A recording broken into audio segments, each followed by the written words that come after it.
Congratulations to each and every one of you. You're here because you're no strangers to success. I know I've seen you in several different settings, whether it be student council or NJHS or other award ceremonies. You always seem to rise to the occasion when you're given a challenge. So I thank you for that, first of all. And you should be very proud of yourselves. And I know you're probably all breathing a little bit of a sigh of relief that the science fair project has ended. I know it's a lot of work, dedicated to taking notes and checking all your data and making sure that the experiment was going exactly as you had planned. But I know that none of you are going to be resting yet because the district science fair is coming up. And each of you is here because of the fact that you are representing our school in that district science fair. So congratulations to you for that. Because of your hard work, we would like to present each of you with this nice trophy that says First Place Science Fair Winner for our school 2015. And again, because I know that you all have been successful in many endeavors before, you can put this along with your other trophies and certificates that you have already. So congratulations to you. What I'd like to do is I'd like to call each of you up, and I'd like for you to just share a little bit about your project. In January, when you're in front of the judges, and usually the ones that I have judged, being a former science teacher myself, you have to explain a little bit about your science project. You have to more or less sell, if you will, the project to the judges. Answer questions about, the independent and dependent variables. Did you control all those variables? Did you make sure that everything was exactly carried out in the experimental method, the scientific method, the way that it was intended to be? So they'll be looking at things with a fine-tooth comb, just like our teachers and students did here for the school science fair. So when you come up, just tell us a little bit about your project and what you may do differently as you prepare for the district science fair. So Drew Burgess is not here, is that correct? He didn't come. Okay. So let's go ahead and have Alex Wheat and I don't know if Arian Angel Kangas came. No. Okay. No. So Alex, tell us a little bit about your project.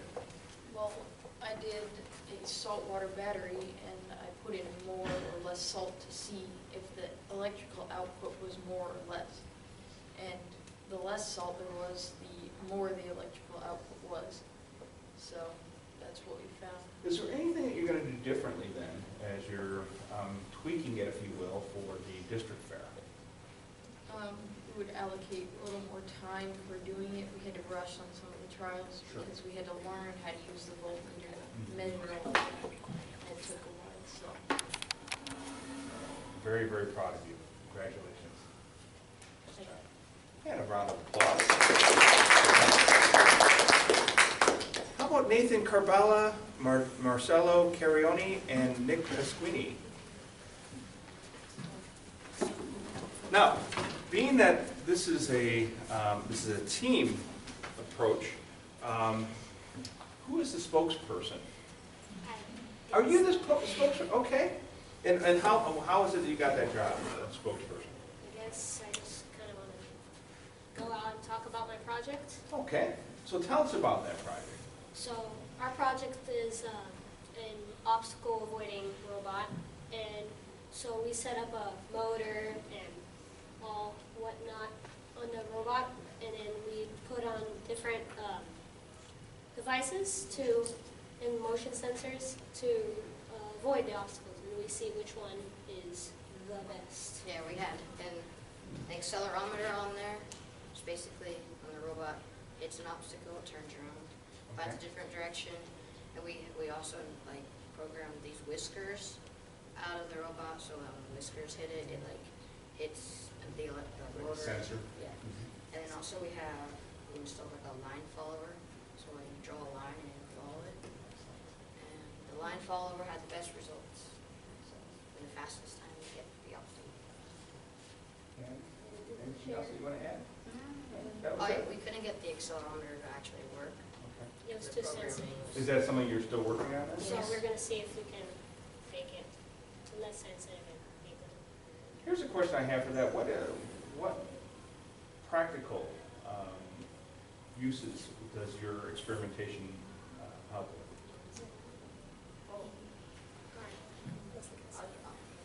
So I think that the robot could be used in the real world because with new modern technology, with cars and stuff, there are a lot of young adults that are driving and they can't always be prepared. So if someone takes our invention and innovates it to the max, you could have a car that could, when we are not, it could be even automatic and we don't even need to control. It will be able to avoid obstacles and still get to its destination. That would be kind of neat. So when you get into your car, instead of saying, I'm going to drive my car, I'm going to take a nap and I'll get there at my destination. Or if you want to drive and then you're not ready Right. and oops, Yeah. but you're safe. Very cool. Very cool. Excellent job, guys. Congratulations. And a round of applause for these gentlemen.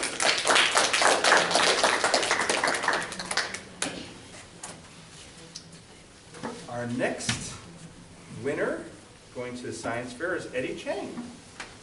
Eddie, tell us about your project. My teacher had to make me do like a ton of times. Well, thank you to, who was your teacher? Well, our science teacher got changed halfway. Okay. Well, it was Miss Goodrow and Miss Smith. That's right, yes. So she made you redo it. And was that a good thing that she made you redo it? Because look at where you are now, huh? Perseverance. So tell me about that project. Well, my project that got me to the district science fair, it was about how different types of liquid can change the time to dissolve Skittles. Oh, okay. And tell me, what was the practical purpose of that? How could you use that to help further science? You're not sure? Okay, that's okay. Is there anything different that you do for the project as you prepare for the district fair in January? Maybe I can have like more liquids instead of having glue. Okay. Because I did vinegar, water, and Coke. Okay. So, but I'm thinking of like putting like more like stride waters. Okay. And sodas tend to have a big effect on Skittles, doesn't it? Is that the one that had the most effect? The Coke? No, the Coke would have more. No, which one? Vinegar? Vinegar. Vinegar did, okay. So in other words, don't drink pure vinegar, or else it'll just kill your insides. All right, good job, buddy. Let's give a round of applause to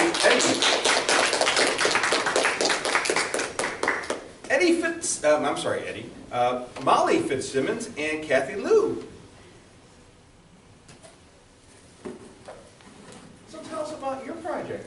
So our project is called the Unbeknown Radiating Cell Phone, and we were going to test if cell phone radiation could harm your brain. Oh, and I've heard that there are studies that say that it could be harmful. So tell us, what did you learn?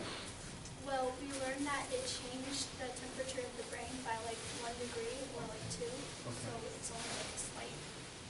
Okay, so it's not as dangerous as research in the past has said. So if I turn out the lights, you would not both be glowing green or anything? Okay, nothing like that. So you dispelled the fears that radiation is given off by cell phones.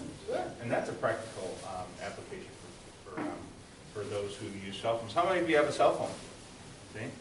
So you feel better now that you know that that doesn't give off radiation that's gonna harm you. Good, great job, girls. Thank you. And you know, it's funny because we talk about future scientists, and you're not future scientists, you are scientists now, so that's awesome. Marivella Frost. Marivella. So for my experiment, I ordered 3 irradiated seeds with different levels of irradiation. And what I did was I planted them and I grew them.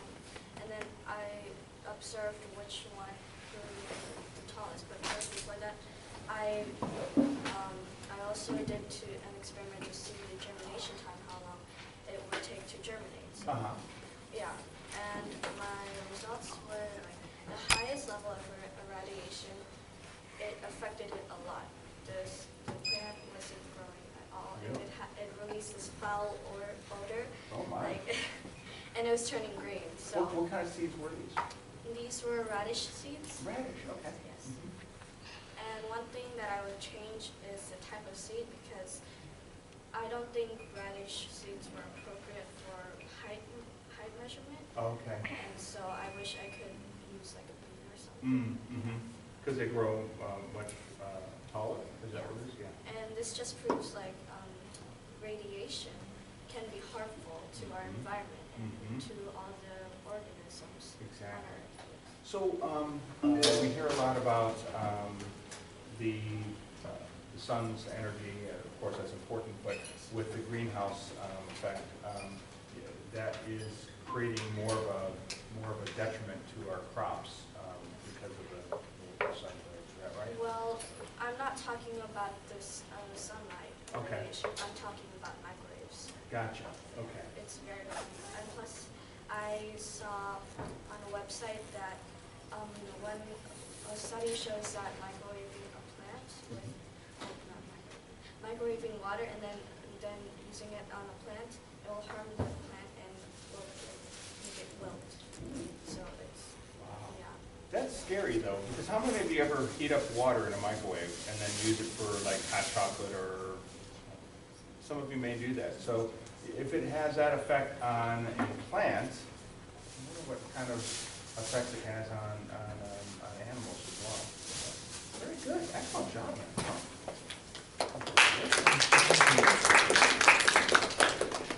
And next up we have Matthew Herlocker. Matthew, tell us a little bit about your project. I was trying to grow plants in a CO2 environment. Okay. And so what I did is, the way I got started thinking about that project is, that wasn't actually what I thought of in the first place. What I thought of in the first place was trying to create a biodome thing, kind of, so like, to kind of keep oxygen on Mars.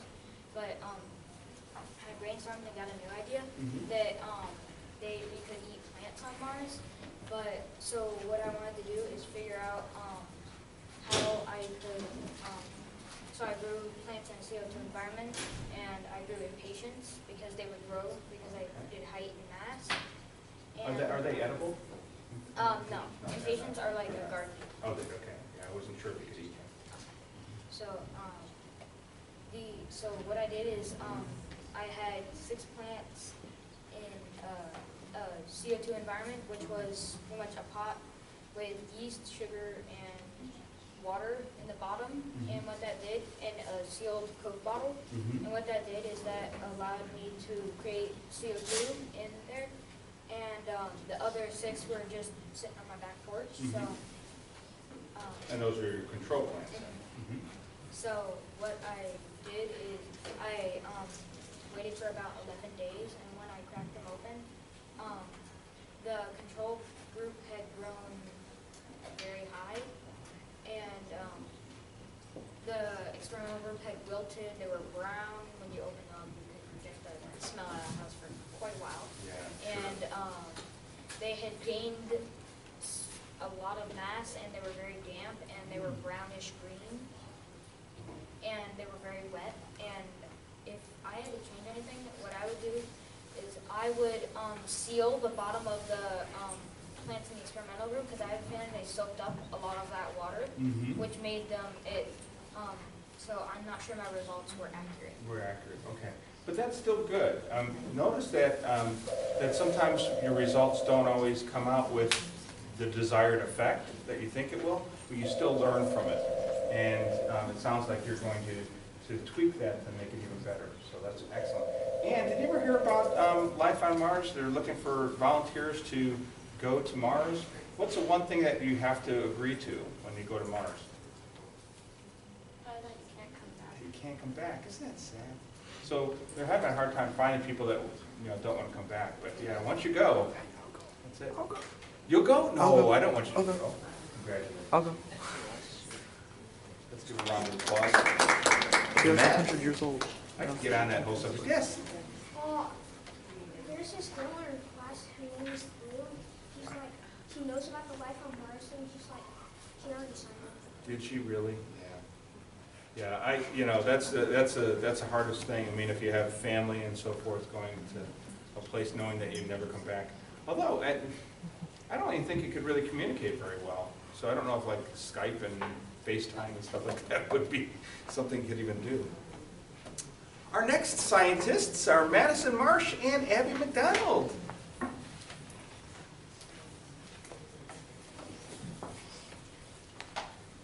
Girls, tell us about your science experiment. Our project was like the carbon dioxide production based on the pH of different acidic liquids. Oh, okay. And so, what acidic liquids did you use to? We used orange juice. Well, like we picked some that were really acidic and then some that weren't so acidic just to see the difference. Gotcha. Okay. And so we did like orange juice, coconut milk, and chocolate syrup.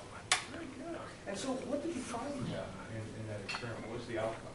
The outcome was that the chocolate made them rise the most because that's how the carbon dioxide is shown. And so the chocolate made it rise the most in all of them except for the carbon. Yeah. And then we also did baking powder because that was our control. And that one actually sunk instead of rising. Wow. Wow. It kind of sounds similar to Matthews in some way with producing the carbon dioxide, right? Where do you see your research going for practical purpose? Well, we were just thinking about it, and we were wondering we researched why it happens, how cakes rise and stuff. Just something that we do every day, especially more recently than Christmas and stuff. Right. So we just wanted to see, maybe if we didn't have baking powder, what substance we could use instead. Oh, gotcha. Okay. That's very practical. Very good. Excellent job, girls. Congratulations. Did Brittany McNath come over? No? Okay. Sera Menard. Sera, tell us a little bit about your project. So my project was on how surface terrain affects the size of the seismic waves produced by a meteor when it impacts the ground. So basically, I took a 6-pound medicine ball. It looks almost like a basketball. And I dropped it about 8 feet into different containers with different types of terrain. And then using a seismograph, which is what they use to measure earthquakes too. I saw how it affected the size of those waves. And I found that sand actually, my hypothesis was that the least dense material would have the smallest seismic waves, and the densest material would have the largest. But it was actually all over the place. Sand, which had the middle density, actually had the greatest seismic waves. So I determined that there were probably other factors that went into the size of the seismic waves produced. That's wonderful. So sharing that research with some seismologists, and of course here in Florida we don't have the type of earth movement that they would out west, perhaps. But do you know that the greatest earthquake did not even happen in San Francisco or in California? Do you know where it was in the United States? Did you know? I don't know. It was actually the Mississippi River, along that whole area, from Mississippi all the way down. And it would happen in the 1800s, and actually changed the flow of the Mississippi River. So tell me about how you're going to share that with others in terms of practical aspects of what you learned. So how it relates to real life? Yes. So it might seem crazy, but a meteor could come out of orbit and start coming towards Earth. And if it were to break the atmosphere, then we would want to find out how the vibrations it would produce, how great those would be, if we could estimate about where it would impact the Earth's surface. Wow. And that happened millions of years ago, didn't it? At least that's one of the theories. Congratulations to you. Thank you. Nice job. And our next scientist is Tori Sedlowski. Tori, tell us a little bit about your project. Well, my project was measuring how much power it was used to lift a certain amount of weight with a robot arm that I had created a couple years ago. My hypothesis was as the weight increases, the more milliamps is what the metric unit was increased, and it was proven correct because as my experiments went on and the more I used the robot arm, the more power I used. The weights I used were inside the little rice bags, and they were 5 and 10 grams, and it was from 0 to 90 grams. The way that this could be incorporated in the real world is I did some research, and they're actually starting to use robotic arms for medical surgeries. And I went to a Coke factory a while ago, and they use robotic arms. Is that the one up in Georgia? Yep. So if this robot arm could be maximum blown up by 10 sizes in the real world, it could help with the industry section and medical. Wow, that's fantastic. Great job. Great. Thank you. Another round of applause. And Maura Samante. Last but not least. So I did my project on aerodynamics, and what I did was like how, by changing the trailing edge, like how it could what effect of how it would fly. So I made 3 paper airplanes, and the trailing edges like varied. So one was like just a regular paper airplane, and then I increased the trailing edge by 2 centimeters, and then I increased another one by 5 centimeters, and then I flew them like an open field, but no, not in my garage because it was enclosed, so like no wind would like affect it because if the wind was there, it would like change it up. So what I found that the trailing edge that was 5 centimeters, it traveled like the shortest distance because of the drag, and that's like when the air is coming towards it, so it makes it fly like shorter distance. So is that something that would be helpful to the aeronautic industry then? I mean, sharing that with some engineers who are designing planes? Is that something that you believe already know, or is it something that is new? Well, they probably do already know it because they probably like test like various like trailing edges, so it's probably not that new, but it's still information that's new to you and helped you learn the scientific method. Good job. I will get back at the end of the trophy because we ran out of it. But I will get with you in just a moment and talk to you about that. Congratulations. Did we have anyone else walk in after? Okay. Again, you heard all these great ideas that you all have. All of them were so much different from one another. Some engineering, some botany, some using different types of materials to see how they would play out. All of you have done something that will aid not only in your own growth, but in the growth of science. And so congratulations to each and every one of you. I wish you all the best as you enter the district science fair.